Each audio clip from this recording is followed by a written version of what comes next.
हिमालय की गोद में बसे केदारनाथ धाम को हिंदू धर्म में 12 ज्योतिर्लिंगों में से एक माना जाता है और आजकल तो युवाओं में केदारनाथ मंदिर का क्रेज बढ़ ही रहा है। केदारनाथ जाना कई लोगों का सपना बन गया है और इसीलिए केदारनाथ मंदिर खुलते ही वहां भक्तों की भीड़ जमा हो जाती है। और आज हम आपको इसी मनपसंद केदारनाथ के बारे में कुछ इंटरेस्टिंग बातें बताने जा रहे हैं, तो चलिए जान लेते हैं। हिंदू पौराणिक कथाओं में यह पवित्र स्थान जो वर्ष के लगभग 6 महीने बर्फ से ढका रहता है, उसे भगवान शिव का निवास स्थान कहा जाता है। धार्मिक कथाओं के अनुसार महाभारत युद्ध जीतने के बाद पांडवों के बड़े भाई युधिष्ठिर को हस्तिनापुर का राजा के रूप में राज्याभिषेक किया गया था। इसके बाद युधिष्ठिर ने लगभग 4 दशकों तक हस्तिनापुर पर शासन किया। इसी बीच एक दिन पांचों पांडव भगवान श्री कृष्ण के साथ महाभारत युद्ध की समीक्षा कर रहे थे। समीक्षा में पांडवों ने श्री कृष्ण से कहा, हे नारायण, हमारे सभी भाइयों पर हमारे भाइयों को मारने का कलंक है। इस कलंक को कैसे दूर करें? तब श्री कृष्ण ने पांडवों से कहा कि यह सत्य है कि तुम युद्ध जीत कर भी अपने गुरुओं और भाइयों की हत्या करके पाप में सहभागी हो गए हो। इन पापों से मुक्ति असंभव है। महादेव ही इन पापों से मुक्ति दिला सकते हैं, इसलिए महादेव की शरण ले। उसके बाद श्री कृष्ण द्वारिका लौट आए।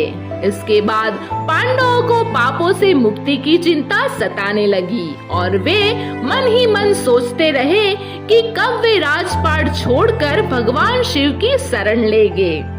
इस बीच एक दिन पांडवों को पता चला कि वसुदेव अपना शरीर छोड़कर अपने परम धाम लौट गए हैं। यह सुनकर पांडवों ने भी धरती पर रहना उचित नहीं समझा। गुरु, दादा और मित्र सभी युद्ध के मैदान में पीछे रह गए थे। माता पिता और चाचा विदुर भी चले गए थे। कृष्ण शाश्वत सहायक अब नहीं रहे। ऐसी स्थिति में पांडवों ने हस्तिनापुर का सिंहासन अभिमन्यु के पुत्र और उनके पौत्र परीक्षित को सौंप दिया और भगवान शिव की खोज में द्रौपदी के साथ राज्य छोड़ दिया। हस्तिनापुर से निकलकर पांचों भाई और द्रौपदी सबसे पहले भगवान शिव के दर्शन के लिए काशी पहुँचे, लेकिन वहाँ भोलेनाथ नहीं मिले। उन्होंने फिर कई अन्य स्थानों पर भगवान शिव को खोजने की कोशिश की, लेकिन ये लोग जहाँ भी जाते शिव वहाँ से चले जाते। इसी क्रम में पांचों पांडव और द्रौपदी एक दिन शिव की खोज में हिमालय पहुँचे, लेकिन जब शिव ने इन लोगों को देखा तो वो छिप गए। लेकिन यहाँ युधिष्ठिर ने भगवान शिव को छिपे हुए देखा। तब युधिष्ठिर ने भगवान शिव से कहा, प्रभु, आप कितना भी छुप जाए, लेकिन हम आपको देखे बिना यहाँ से नहीं जाएंगे। और मैं यह भी जानता हूँ कि आप छिपे हुए हैं क्योंकि हमने कोई पाप किया है। युधिष्ठिर के इतना कहने पर पांचों पांडव आगे बढ़ने लगे। उसी समय एक सांड उन पर झपट पड़ा।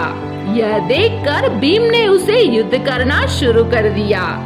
इस बीच बैल ने अपना सिर चट्टानों के बीच छिपा लिया, जिसके बाद भीम ने उसकी पूंछ खींचनी शुरू की। तब बैल का शरीर सिर से अलग हो गया और उस बैल का शरीर शिवलिंग में बदल गया और थोड़ी देर बाद शिवलिंग से भगवान शिव प्रकट हुए। शिव ने पांडवों के पाप क्षमा कर दिए। इस घटना के प्रमाण आज भी केदारनाथ में मिलते हैं, जहां शिवलिंग एक बैल के रूप में है। भगवान शिव को अपने सामने देखकर पांडवों ने उन्हें प्रणाम किया और फिर भगवान शिव ने पांडवों को स्वर्ग का रास्ता बताया। फिर वे अंतर ध्यान हो गए। उसके बाद पांडवों ने इस शिवलिंग की पूजा की और आज वह शिवलिंग केदारनाथ धाम के नाम से जाना जाता है। यहाँ स्वयं शिव ने पांडवों को स्वर्ग का रास्ता दिखाया था। इसलिए हिंदू धर्म में केदार स्थान को मोक्ष का स्थान माना जाता है और माना जाता है कि यदि कोई केदार दर्शन का संकल्प लेकर आता है और मर जाता है तो वह जीव दोबारा जन्म नहीं लेता है। तो आप कमेंट बॉक्स में ये जरूर बताइएगा, क्या आपका सपना भी है केदारनाथ जाना?